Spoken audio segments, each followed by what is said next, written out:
of Cleveland. My name is Paul Harris, and I'm president of the City Club's Board of Directors. I'm honored to introduce today's speaker, the fifth grandson of Mahatma Gandhi, the president of the Gandhi Worldwide Education Institute, and a recipient of the Courage of Conscience Award, Arun Gandhi. I'm going to share just a few snippets on the life of an extraordinary man who has continued his grandfather's wonderful legacy. Mr. Gandhi was born in apartheid-era South Africa and experienced discrimination and violence because of his skin color. At age 12, he was sent to live with his grandfather in India, where he observed firsthand the struggle for liberation through nonviolent means. 2 years later, in 1948, his grandfather was assassinated. Mr. Gandhi remained in India for decades, marrying and eventually working for 30 years as a journalist with the Times of India. In 1987, he and his wife came to the United States to pursue research projects on the subject of global prejudices. In 1991, they established a Memphis, Tennessee-based M.K. Gandhi Institute for Nonviolence. Mr. Gandhi and his wife received the previously referenced Courage of Conscience Award from the Peace Abbey for their work at the Institute to bring the legacy of Gandhi to America. In 1996, Mr. Gandhi co-founded the Season for Nonviolence, an annual celebration of Mahatma Gandhi, Dr. Martin Luther King Jr., and others who stood for peace attained through nonviolent means. In 2008, Mr. Gandhi founded Gandhi Worldwide, a nonprofit organization whose mission, as stated at its website, is, quote, to promote community building in economically depressed areas of the world through the joining of Gandhian philosophy and vocational education for children and their parents, end quote. Mr. Gandhi has traveled worldwide advocating for liberty. He has also led tours through India, showcasing the impact of his grandfather's ideas.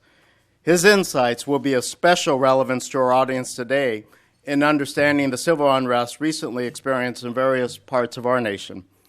Ladies and gentlemen, members and friends of the City Club of Cleveland, please join me in welcoming Arun Gandhi.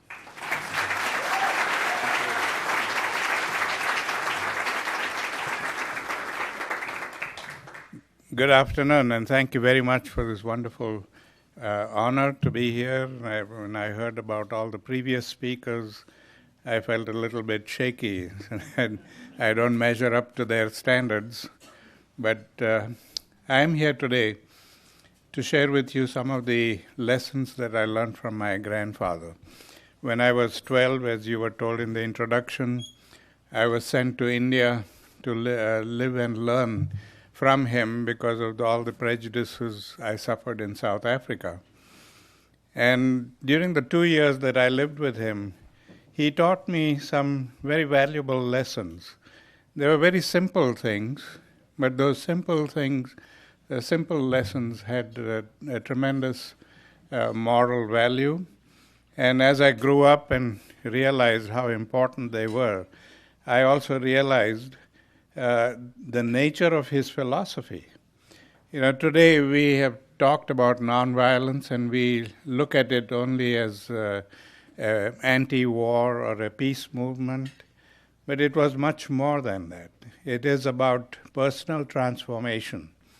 And unless we understand it and incorporate that in our lives, we will never really be able to create peace in the world there. So what I'm going to share with you are those simple lessons that made a very big impact on my life. The very first lesson that he taught me was about understanding anger and being able to use that energy constructively. Today we know that we all get angry, we explode and we abuse anger and create situations that we regret later on. And yet, there is nothing wrong with anger. Grandfather used to say that anger to the human being is like fuel to the automobile. If you don't have fuel in the automobile, it's not going to run. And if we don't have anger within us, we are not going to do many of the things that we are expected to do. So anger is a very good, a very powerful emotion. What is bad is the way we abuse it.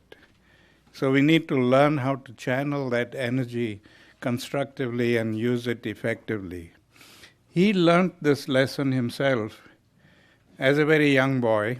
As you probably know, he was married at the age of 13. Both my grandmother and grandfather were 13 years old when they got married. They started living together at the age of 16. And at that age, grandfather says that he didn't know who was going to be the boss in the relationship. And so he started going to the library and reading books on the subject. And all these books were written by male chauvinists. And they all talked about how the husband should lay down the rules and enforce them strictly. So after reading this, he came home one evening and he told grandmother, "You're not going to stir out of the house without my permission. That is the law and you're going to obey it, and I want no arguments about it." And grandmother didn't say anything at all. She just quietly turned around and went to bed, got up the next day and continued to do what she always did. She continued to go out and visit and never bothered to get his permission. And when he realized a few days later, he confronted her again and he says, "How dare you disobey me?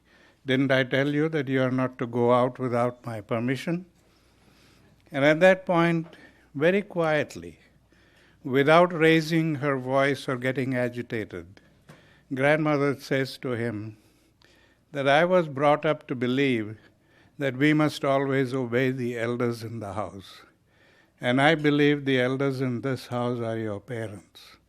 If you're trying to tell me that I should not obey your mother, but obey you instead, let me know so that I can go and tell your mother I'm not going to obey you anymore. And of course he couldn't tell her to do that. And so the whole matter was settled without anybody getting angry or even creating a situation. And grandfather acknowledges that that was the most profound lesson in nonviolent conflict resolution that he learned. From that point onwards, learning about anger and using it constructively and effectively became the cornerstone of his philosophy of nonviolence. So what he taught me was that anger is like electricity. It's just as powerful and just as useful, but only if we use it intelligently. But it can be just as deadly and destructive if we abuse it. So just as we channel electrical energy and bring it into our lives and use it for the good of humanity, we must learn to channel anger in the same way so that we can use the energy for the good of humanity rather than abuse it and cause death and destruction. Today we are told that more than 80% of the violence that we experience in our lives is generated by anger. That we get angry and we do things and say things that sometimes changes the course of our lives. And we've seen this happen in recent times with all the shootings and things that have happened in our country. So it's very important for us to learn about anger. It's very unfortunate that we don't pay any attention to this very powerful emotion at all. We don't teach it, we don't talk about it, we don't do anything about it. And that is why all of us end up abusing it. So he taught me to write an anger journal. He said every time you get angry, don't act on it. Don't say anything or do anything that you're going to regret. But write it all down in your journal. But write the journal with the intention of finding a solution to the problem. And then commit yourself to finding a solution. Now that is very important. Today we do write anger journals, but we just pour our anger into the journal. So every time we go back and read the journal, we are just reminded of the incident, and we get angry all over again. So we don't want the journal to be a reminder of the incident. We want the journal to help us find a solution to it. And I began to do this, and I must say, it helped me considerably in learning how to channel the energy of anger into constructive action. But after learning this profound lesson from him, I was just 12 years old then, I decided to test grandfather and see whether he himself had learned the lesson or not. And this was the time in his life when he was involved in many important things. He was concerned about the emancipation of women, about the education of children, about the upliftment of the so-called low-caste people. So all of these issues were very important to him, and he had programs going on in all these different fields. And all these programs needed funding, and he couldn't get much funding from the government because the British were not willing to fund any of his programs. So he decided the easiest way for him to raise the money he needed was to sell his autograph. So he put a fee of 5 rupees for each autograph, which in today's currency would be approximately $5. And every morning and evening, when he had his interfaith prayer services, hundreds and sometimes thousands of people would attend the prayers, and they would all seek his autograph. So while I was living with him, it was my duty to go out into the audience and collect the autograph books and the money and bring it to him for his signature. And I one day decided, I said, if everybody could get his autograph, why not me? After all, I'm his grandson and I deserve an autograph too. But I didn't have any money. I got myself a little autograph book and I slipped it into the pile, hoping that he wouldn't notice the absence of money there. But when he came to that book, he said, why is there no money for this autograph? And I said, because it's my book. And he said, well, you should know that I don't make an exception even for grandsons. That if you want an autograph, you'll not only have to pay me for it, but you'll have to earn the money and pay me. And I said, no way. He said, you are my grandfather and I'm going to make you give me this autograph free. So he laughed and said, all right, let's see who wins. And from that day, every day, when I was in he was in high-level political discussions with British politicians or Indian politicians, I would barge into the room with my autograph book and thrust it in his face and demand an autograph. My logic was that just to get rid of me, he would sign the book and give it to me. But every time I became too boisterous, all he did was put his hands across my mouth, press my head against his chest, and went on talking politics. In fact, on many occasions, the other politicians used to tell him, why don't you give him the autograph and be done? He comes and disturbs our meetings every day. And he would just laugh and say, this is a private joke between the two of us. You don't have to get involved in it. The long and short of it is, he never did give me the autograph. But he never, ever told me to get out of the room and leave him alone. As we would do with our children if they came into the room while we are working on something important. We shoo them out very rudely and sometimes tell them to get out. Can't you see I'm busy? He never, ever did that to me. And that's when I realized that if he could control his anger to that extent, if we attempt to achieve 50% of that, we will make a tremendous difference in the level of violence that we experience today. So it is very important for us to understand our anger and to learn to control it and use it effectively.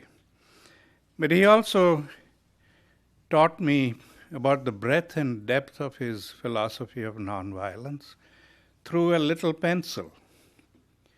I was coming home from school one day and I had this little pencil in my hand.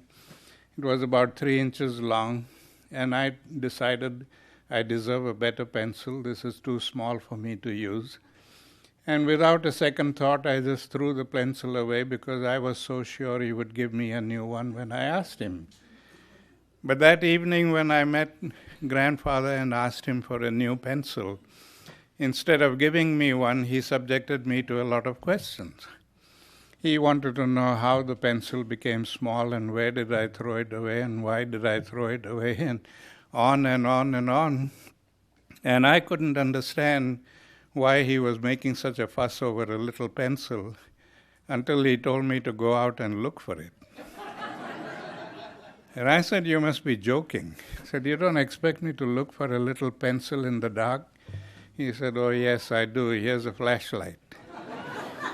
And he sent me out with the flashlight to look for this pencil, and I must have spent about 2 hours searching for it. And when I finally found it and brought it to him, he said, "Now I want you to sit here and learn 2 very important lessons." The first lesson is that even in the making of a simple thing like a pencil, we use a lot of the world's natural resources. And when we throw them away, we are throwing away the world's natural resources, and that is violence against nature. And the second lesson is that because in an affluent society, we can afford to buy all these things in bulk, we overconsume the resources of the world, and because we overconsume them, we are depriving people elsewhere of these resources, and they have to live in poverty, and that is violence against humanity. And that was the first time I realized that all of these things that we do every day, unconsciously, because it's become so much a part of our lives, that all of these things amount to violence. And then he made me draw a genealogical tree of violence, just as you would do a family tree, with violence as the grandparent, and physical violence and passive violence as the 2 branches. And every day before I went to bed, I had to analyze and examine everything that I had done or experienced during the day and put them down in their appropriate places on that tree. If it was the kind of violence where physical force is used, like all the kicking and beating and punching and murders and rapes and all of these wars and all of these things that we do to one another, where physical force is used, that would go under physical violence. But if it's the kind of violence where we don't use any physical force, and sometimes we don't even see the other person, and yet we hurt that person, directly or indirectly, consciously or unconsciously, that would be passive violence. I had to ask myself a simple question. If somebody were to do this to me, would I be hurt by it or would I be helped by it? And if I concluded that it would hurt me, then that would be passive violence. And that could be anything like wasting resources, throwing away things, destroying things, discrimination, oppression, suppression, ignoring poverty within your midst and ignoring injustices within your midst. And all of these things that we tend to ignore and turn away from and walk away from, all of those are passive violence. When I began to do this introspection, I was amazed. Within a few months, I was able to fill up a whole wall in my room with acts of passive violence. The physical violence didn't grow very much, but the passive violence grew endlessly. And that is when I became aware of how much passive violence we all commit all the time, every day, consciously and unconsciously. And that generates anger in the victim, and the victim then resorts to physical violence to get justice. So it is passive violence that fuels the fire of physical violence. So logically, if we want to put out the fire of physical violence, if we want to create peace in the world, we have to cut off the fuel supply.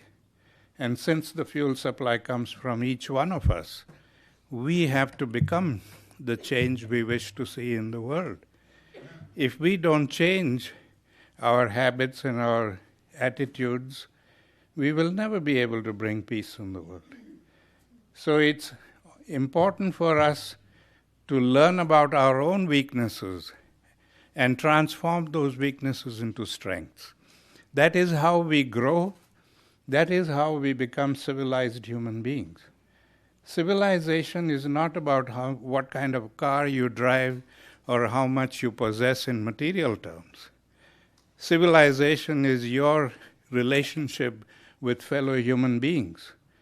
What kind of a relationship do we have with those fellow human beings? That is the important thing in a civilization.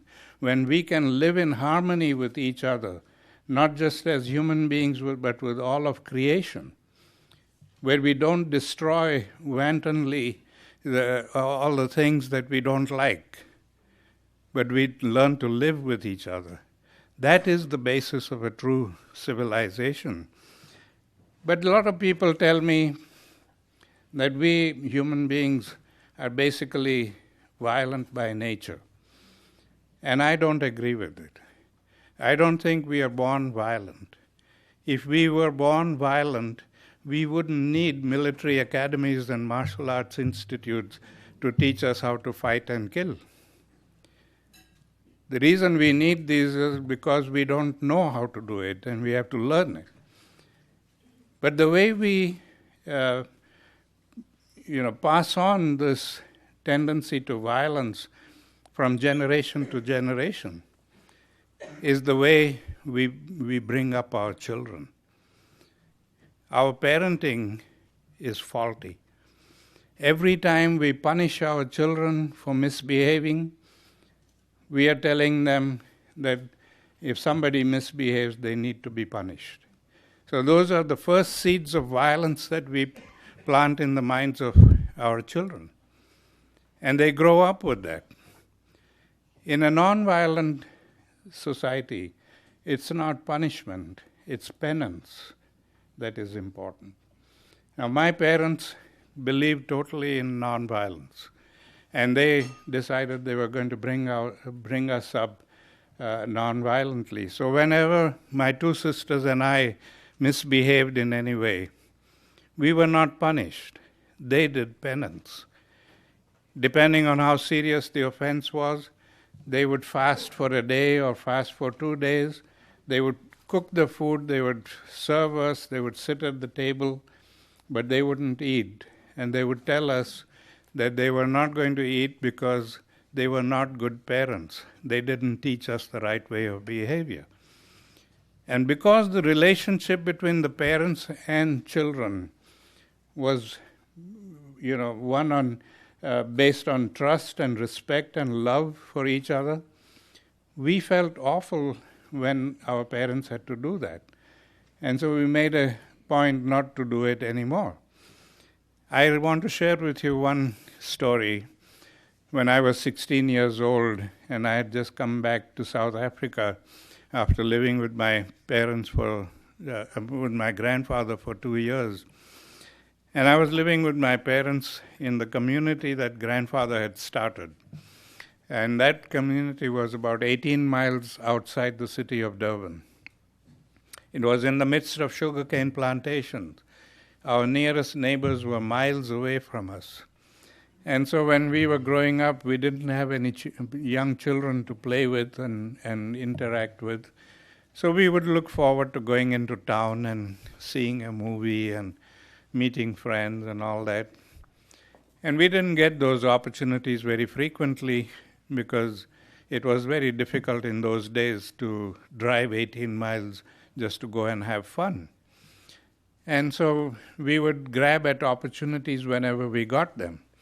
Well, one Saturday my dad had to go to town to attend a conference, and he didn't feel like driving that day, and so he asked me, "Will you drive me into town?" And I said yes. And since I was going into town, my mom gave me a list of groceries that she needed. And on the way into town, my dad reminded me of all the little chores that had been pending for a long time. And he said, "Since you have the whole day to yourself, will you please attend to this?" And I said, fine.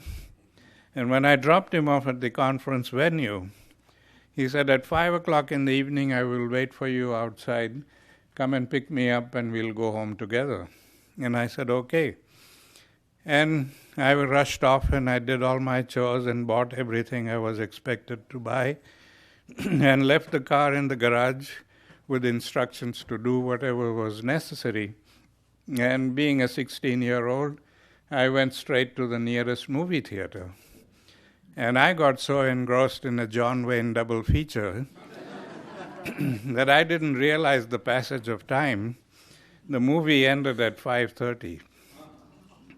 I ran from there to the garage and got the car, and by the time I reached my father, it was 6 in the evening, 1 hour late, and he was naturally anxious. And the first question he asked me is, why are you late? And instead of telling him the truth, I lied to him because I was so ashamed to tell him that I was watching a John Wayne double feature that I said the car wasn't ready, I had to wait for the car, not realizing that he had already called the garage and asked them.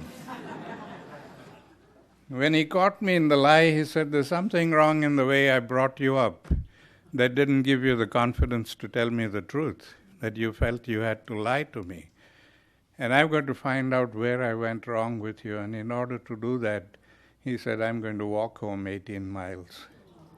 I'm not coming with you in the car. There was absolutely nothing I could do to make him change his mind. He just started walking. It was after 6 in the evening. Much of those 18 miles were through sugarcane plantations, dirt roads, late night, no lights. I couldn't leave him and go away. So for nearly 6 hours, I was crawling behind him in the car, watching him go through that pain and agony for a stupid lie that I uttered. And I decided I was never going to lie again. And I think that was a very powerful lesson in nonviolent parenting. If he had punished me the way we punish our children, I don't think I would have learned the lesson. I think I would have just suffered the punishment and made sure the next time I don't get caught. But by taking the responsibility on himself, he taught me a lesson that I will never forget. But I realize we are running out of time. I could go on sharing stories with you and many, many more stories, but I'll leave some for the next time and would like to thank you for giving me this honor again and for the pleasure of talking with you. And I hope that the seeds I have planted today will be nurtured and let them germinate and let us all become peacemakers so that we can transform this world and make it a better place for future generations. Thank you. You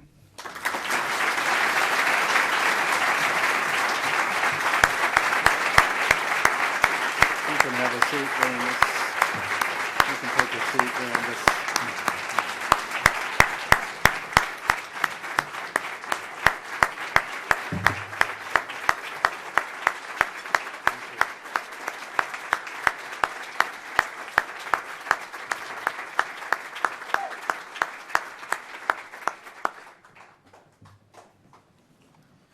Today we are enjoying a forum with Arun Gandhi, and there's much more to come in a moment. We will return to him for our traditional City Club question and answer period, and would ask you to start formulating your questions now, and please try to keep them brief and to the point so that we can get as many in as possible. Now, if you're joining us via our webcast and would like to tweet a question, please tweet it at the City Club. We welcome all of you here and those joining us via the radio broadcast and the web stream provided by our primary media partner, 90.3 WCPN, WVIZ PBS, 104.9 WCLV IdeaStream, or one of the many radio stations across the region and the country that carry City Club programs. Television, radio, and web production and distribution are made possible by Cleveland State University and PNC.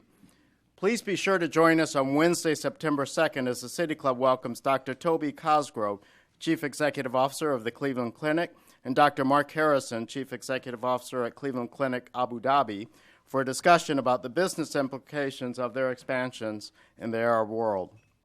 For more information about our upcoming and past programs, you can visit us online at cityclub.org.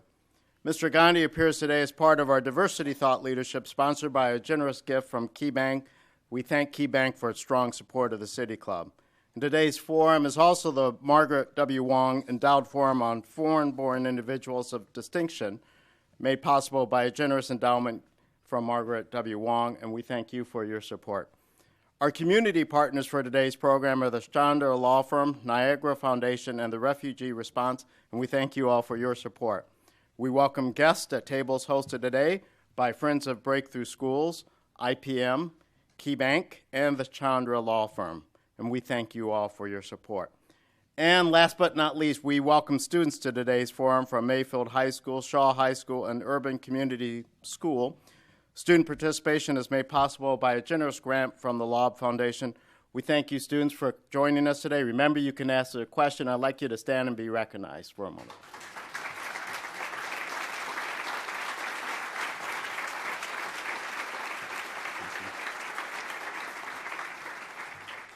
Now, as promised, it's time to return to Arun Gandhi for our traditional City Club question and answer period. We welcome questions from everyone here today, including guests. Holding the microphones today are Content Associate Teddy Eisenberg and Administrative Assistant Jackie Powley. First question, please. Good afternoon. My name is Joseph Patrick Meisner. I'm an attorney here in Cleveland, and we've just returned from an amazing trip to Turkey. This was our second time there. We were under the sponsorship of the Niagara Foundation, and we were led by Murat Gurer, that you've already met. In Turkey, we saw all the refugees that are there from Syria. There's over 1 million there now, and more every day. Syria is not the only place of violence in the Middle East. You've got Hezbollah, you've got Palestine and Israel, ISIS, Northern Africa, etc. It would seem like violence is winning. And so my question to you is, do you have any comments on what's going on there? And do you have any ideas on what we and our government ought to be doing to stop the violence? Thank you. A good question. I've been thinking about this very often, but what I've concluded is that we have created a whole culture of violence, all of us everywhere in the world. And that culture of violence only spawns more and more violence from people. And it has also been responsible for creating the division in the world between the rich and the poor countries, and those who have lots and those who don't have anything. And the tendency for those who have to exploit those who don't have. And all of these things are part of that whole culture of violence. And as long as we subscribe to that culture of violence, we are going to see more and more violence. We are going to see things that today shock us, but in a few years, it's not going to be so shocking anymore, because the violence is going to increase exponentially, and it's just going to consume all of us. So the only way any country can secure itself and be stable is to ensure that the whole world is secure and stable. No part of the world, no corner of the world, however rich and powerful it may be, can live in security and stability if the rest of the world is going down the tube. We are going down with them.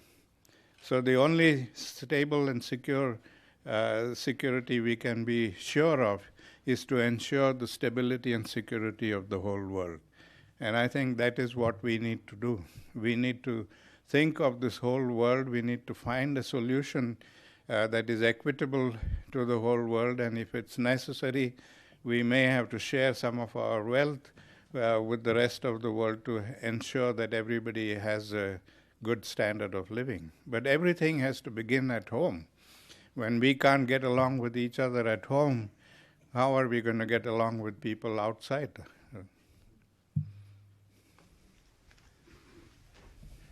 Do you think that by not pushing harder to fix our immigration system, which everyone would agree is broken, we are engaging in a form of passive violence? The immigration system? Yes. Yes, we are. We are blessed with wealth and a good life and standard of living, and we don't want to share it with others, and so that is creating a kind of attitude of passive violence.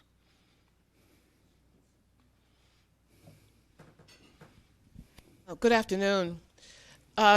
During the civil rights movement under the leadership of Dr. Martin Luther King, faith was a huge part of the nonviolent movement, a belief in a living God and having the faith that things were going to get better. How much of influence, or how important do you feel that the faith in God was during the civil rights movement and combined with the nonviolence? Do you understand my question? Yes. Okay. I don't think, my grandfather believed, and he believed in faith, but he didn't believe in God as we do. I mean, he didn't believe that there was a living God up in heaven who was judging us and so on. He believed that God exists in each one of us. And when we abuse ourselves, we are abusing God. And when we don't do the right thing, we are not living up to the faith there. So his concept of faith was a very broad perspective. It was not just about God, but it was about having faith in humanity, having faith in goodness of people, and believing that God exists in each one of us. And in that sense, faith did play an important role in his life. Good afternoon, Mr. Gandhi. I'm Anthony Price. I'm a senior at Shaw High School. And my question is to you, what is your suggestion to peacemakers like myself to be able to teach others how to be nonviolent, or to teach the philosophy of nonviolence? Well, I think firstly we need to learn about it and understand it thoroughly. We need to practice it in our own lives. We can't tell people to do something which we don't do ourselves, which is the tendency today in every field. We want to advise people what to do, but they see us doing just the opposite of it. It starts at home. The children see parents doing something else, and yet the parents are telling them to do something quite different. So we have to live what we want others to learn. And it's only through that it could spread. And I think one of the reasons why my grandfather was revered so much was he never sermonized. He never told people what to do. He did it himself. And through his example, people were inspired to join him. We have a question from social media, actually. At Consumer Courage is wondering what advice you have for practicing nonviolence while using social media.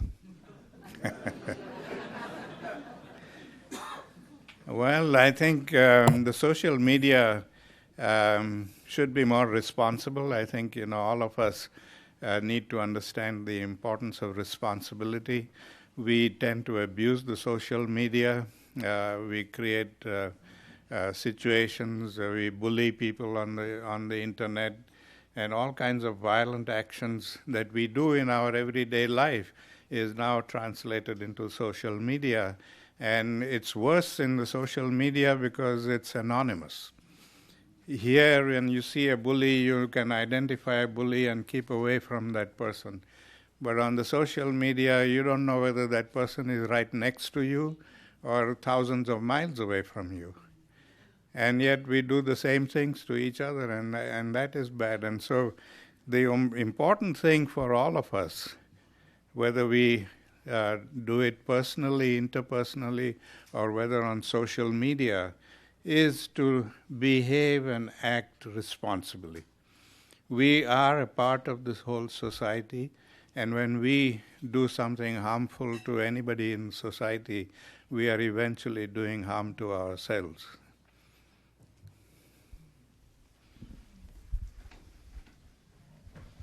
Hello. I'm a senior at Mayfield High School, and I'd like to know if the idea of a nonviolent disciplinary program could possibly work in a school district or in another organized setting like that? And if so, like how could it be done?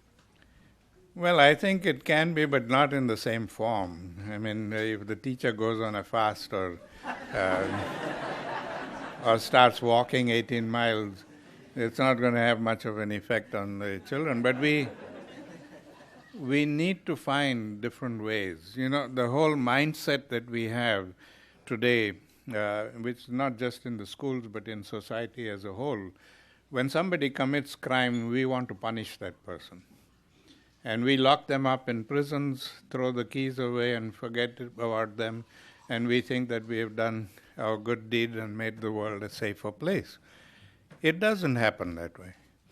These people in the prisons, they have two very good things provided to them: a good law library and a good gymnasium.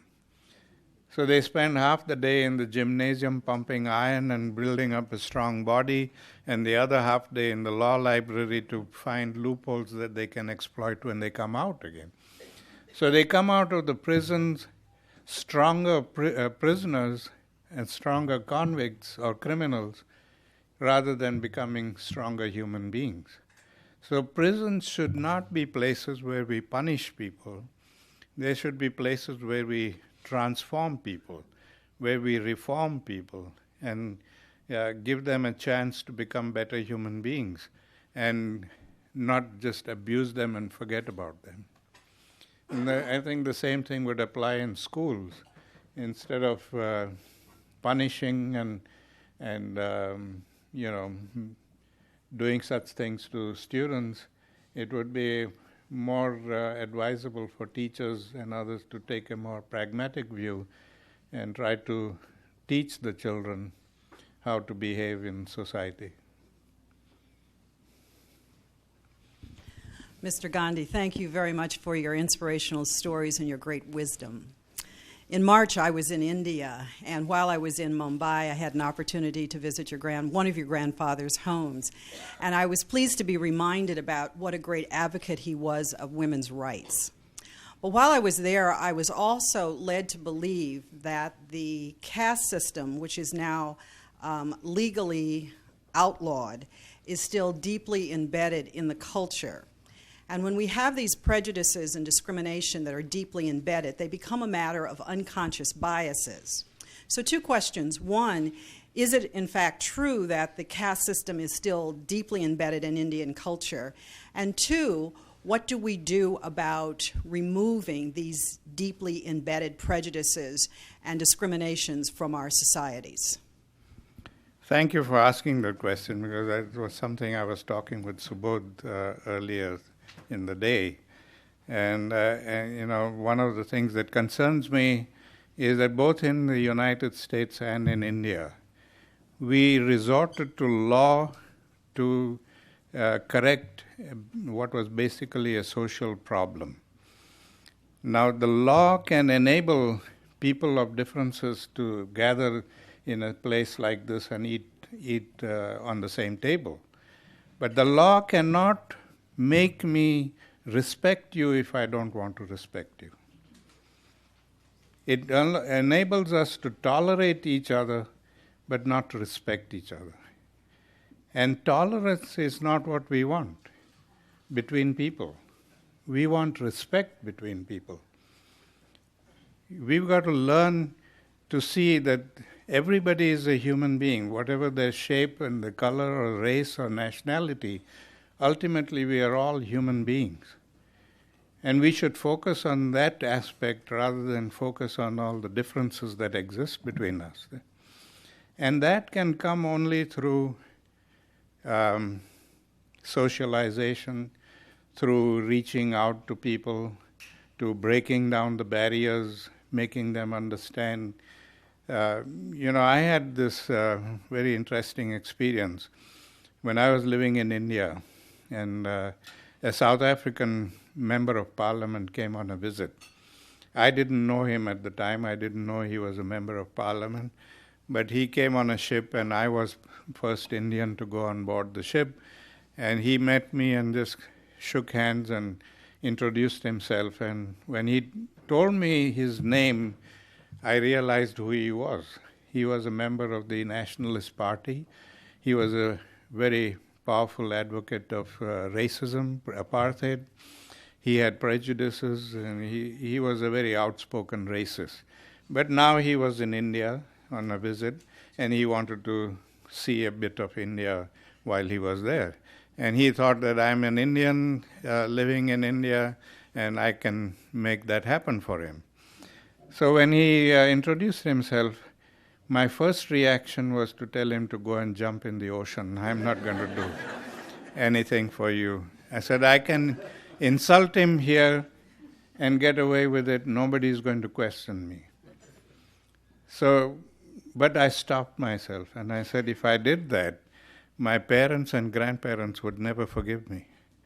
So instead of insulting him, I shook hands with him and I told him, I am a victim of apartheid. I am forced to live in India because your government won't allow me to bring my wife back, in spite of the fact that I'm a born citizen of South Africa. But I said, I'm not going to hold it against you. You are a guest here, and I'm going to make sure that you have the best of time. And for the next 5 days that he was in town, my wife and I took him and his wife out to all the touristy places, did all the touristy things, shopping and whatever they wanted to do. And during that time, we talked to each other as friends.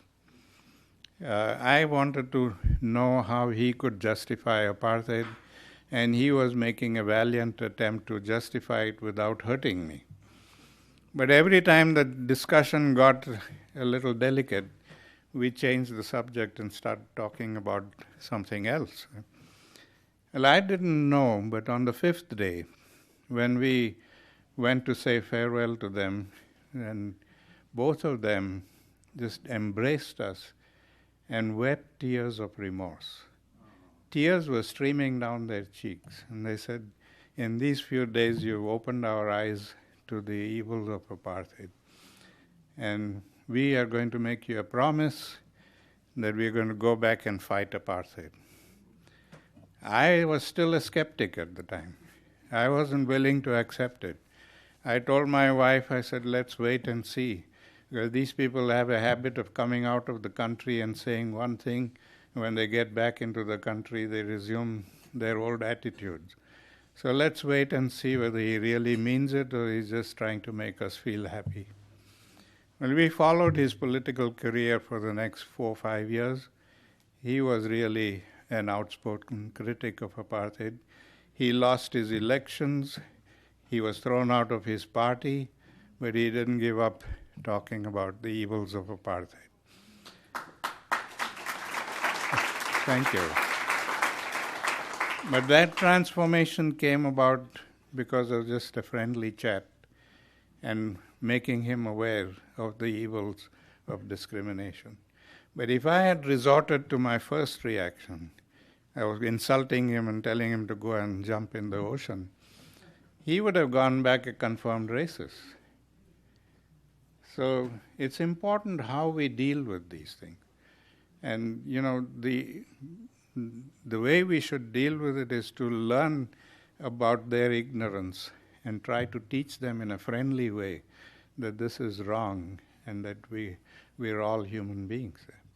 But as long as we have this confrontational attitude towards each other and we resort to law alone, that the law and it says you've got to do this, the law can't make me do what I don't want to do.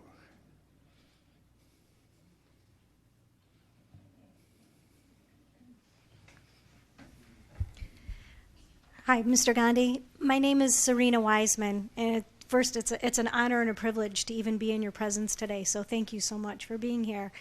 Mike, first of all, sharing your stories and listening to your lessons are so beautiful, and it is so clear and so obvious that you truly had an empathy for your parents and how you were raised. So I'm curious to know, I do believe that everybody innately has empathy inside them, but what is your recommendation of teaching empathy? Many times I'm questioned, how do you teach empathy? And I'm just curious to know what your thoughts and your recommendation for teaching empathy are. Thank you.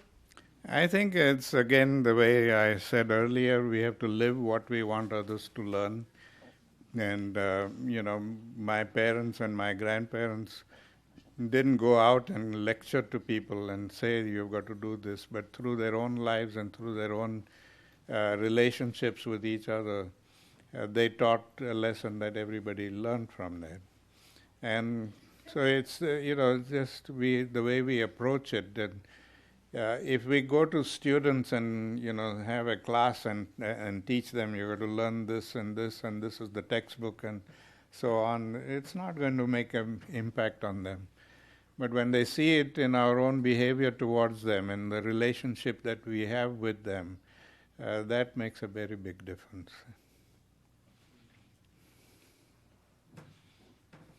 Mr. Gandhi, let me ask a question on an individual basis, but obviously it would have application to actions by much larger groups. Where one of us as an individual observes physical violence being perpetrated on another person, is it justified for us to use physical violence to intervene? Yes, I would say it is justified, or it may be necessary, but I don't think it can ever be justified. I can understand that in the society that we live in, we may encounter such situations where we may have to resort to some violence to stop people from doing greater harm there. And the example that I'd like to share with you is on 9/11, when the passengers of that ill-fated plane that crashed in Pittsburgh, when they realized what these terrorists were going to do, they decided to sacrifice their lives and fight them and stop them from achieving their goal. I think that was the most nonviolent action on the part of the passengers. But correspondingly, what President Bush did subsequently of declaring war on terrorism around the world, I don't think that was necessary or justified at all. In fact, at that time, I wrote an article which I offered to the media, but nobody was willing to publish it. And I said, this is not the time for us to seek revenge. This is the time for us to do some introspection to find out why is our relationship with that part of the world so bad that they want to come and destroy us. And if we had done that introspection honestly, we would have been able to build better relationships with people in that area and avoided a war that we can't seem to get out of now.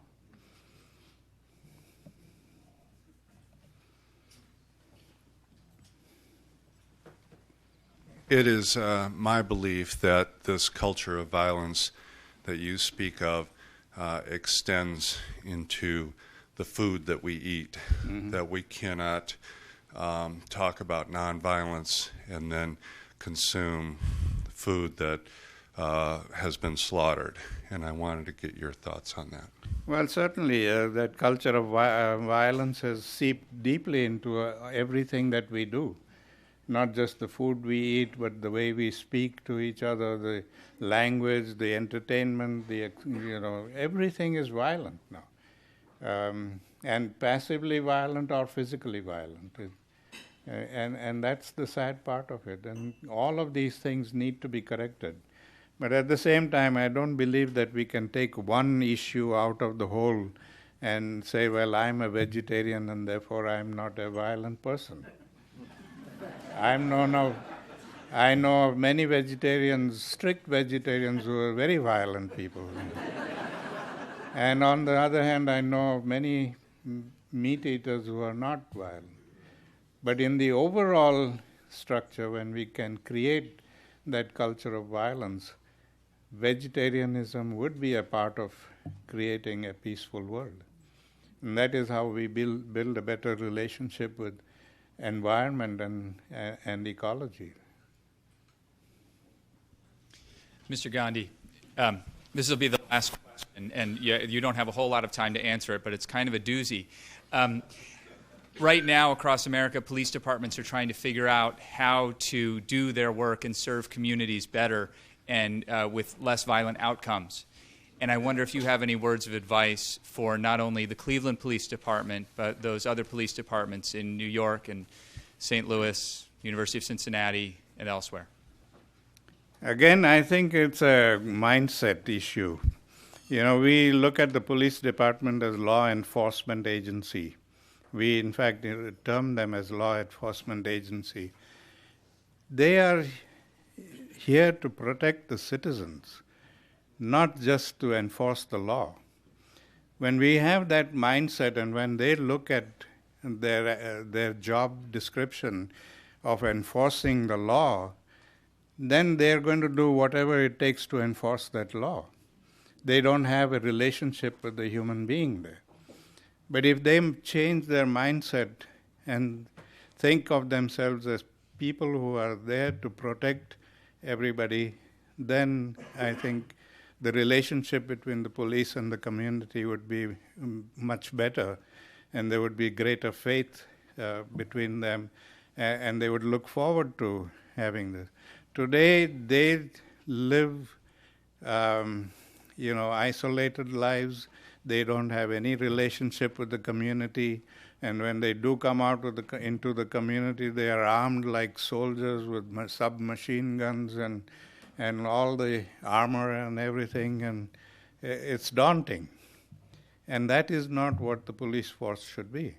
I'll give you an example that happened to me in Memphis. When I was away in New York City attending a conference, some people came and burgled my whole home.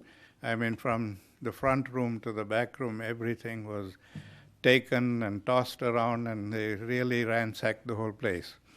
When I came home, I called the police, and it took them an hour to come. And then only one officer comes up, and he says, "Are you Mr. Gandhi?" I said, "Yes." "Did you report a robbery at your home?" I said, "Yes." "Okay, we have made a note of it. You can go and claim your insurance." Now I said, "Aren't you going to come and at least see what happened here or something?" He said, "Why should I bother?" He said, "I'm not going to investigate this. You just claim your insurance money and do it." Now, where does the confidence come in? When I can not have any confidence in the police that he's there to protect me or that he's going to do something, maybe he wouldn't be able to catch the thief. But even if he gave me that sympathy or said, some kind words, it would have made a difference. But when he just walked away and said, "I'm not going to investigate, why should I bother to come in?" it didn't give that confidence. So it's that relationship that we need to have with the police department, and when we need to change the whole mindset.